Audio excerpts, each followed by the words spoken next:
আসসালামু আলাইকুম। দক্ষিণ এশিয়ার সামরিক ও কূটনৈতিক অঙ্গনে নতুন করে আলোড়ন তুলেছে বাংলাদেশের সম্ভাব্য যুদ্ধবিমান সংগ্রহ নিয়ে। বিভিন্ন প্রতিরক্ষা বিশ্লেষণ ও আন্তর্জাতিক গণমাধ্যমে উঠে এসেছে বাংলাদেশ, পাকিস্তান ও চীনের যৌথ উদ্যোগে তৈরি F-17 থান্ডার যুদ্ধবিমান কেনার বিষয়টি বিবেচনা করেছে। এই খবর স্বাভাবিকভাবেই উদ্বেগ বাড়ছে প্রতিবেশী ভারতসহ আঞ্চলিক শক্তিগুলোর মধ্যে। বাংলাদেশের বিমান বাহিনীর একটি বড় অংশে যুদ্ধবিমান পুরনো প্রজন্মের।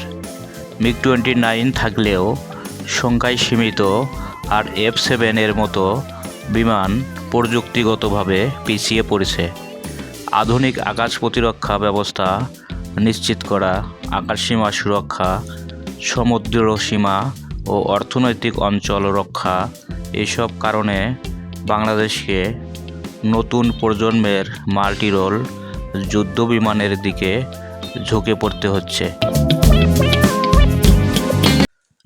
F-17 হল চতুর্থ প্রজন্মের একটি মাল্টিরোল ফাইটার জেট, যা যৌথভাবে তৈরি করেছে পাকিস্তান ও চীন। এই বিমানটি মূলত মাঝারি বাজেটের দেশগুলোর জন্য ডিজাইন করা, যারা আধুনিক ক্ষমতা চায় কিন্তু অত্যধিক ব্যয় বহন করতে পারে না। এই বিমানের বড় ক্ষমতা হলো এর মাল্টিরোল সক্ষমতা।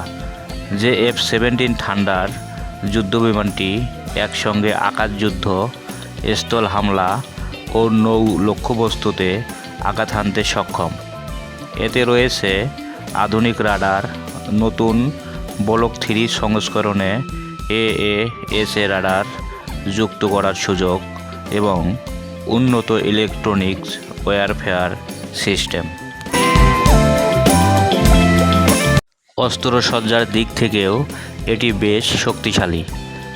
F-17 থেকে ছোড়া যায় দূরপাল্লার air two air missile, precision guided বোমা, অ্যান্টি-শিপ মিসাইল এবং স্মার্ট অস্ত্র, অর্থাৎ সমুদ্র উপকূল ও বঙ্গোপসাগর রক্ষায় এটি কার্যকর ভূমিকা রাখতে পারে।